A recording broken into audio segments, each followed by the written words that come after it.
E vem cá, uma pergunta agora, assim, muito importante, principalmente nesse contexto que nós estamos de pandemia, onde a maioria das pessoas ainda não voltou para as academias. É Aham. possível eu treinar a força com peso corporal? Ou eu preciso de alguns elementos externos para poder treinar de fato força?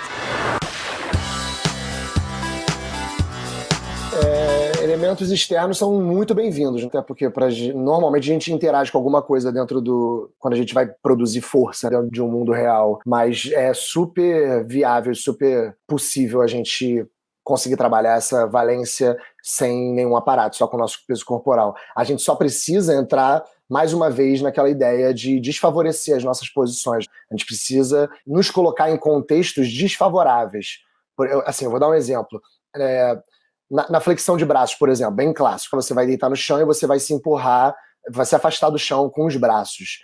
A partir do momento que você eleva, você só vai levantar, tá? Então você só vai se afastar do chão. A partir do momento que você eleva o seu pé, por exemplo, o seu corpo, ele de uma forma geral, ele fica mais pesado porque ele fica paralelo ao chão quando você se afasta. Isso já aumenta a sobrecarga, isso aumenta o peso sobre os seus membros superiores, que é onde a gente está querendo atacar. Então, assim, a gente pode ir brincando com isso de inúmeras formas, em inúmeros padrões, para que isso seja possível. É óbvio que vai ter gente com dificuldade de fazer 10 agachamentos, por exemplo, mas para muita gente, 10 agachamentos com peso corporal não trabalha muito essa manipulação de carga, né?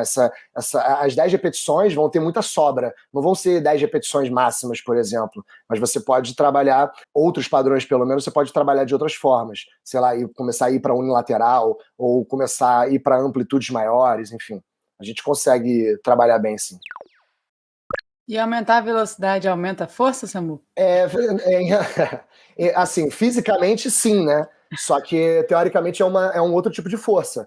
É um tipo de força que a gente chama de força rápida. A gente começa a entrar em padrões de velocidade, padrões de potência, e a gente, normalmente, quando a gente faz um treinamento um pouco mais avançado, essas diferenças começam a entrar em evidência. A gente começa a ter que ser um pouco mais cirúrgico na seleção e na escolha de em que momento colocar cada uma delas. Mas, com certeza, aumenta a força, aumenta o seu poder de mover um objeto. Se não for um objeto muito pesado, que seja um objeto em grande velocidade. Sim.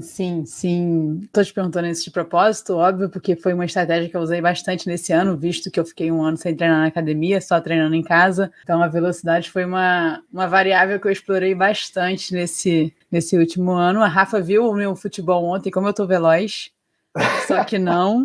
Na verdade, É eu para eu preciso explorar um comentar pouquinho ou é para mais. eu deixar o microfone Não, fechado? deixa. Eu Tá preciso de bom. um treinador de força na minha vida, eu sei.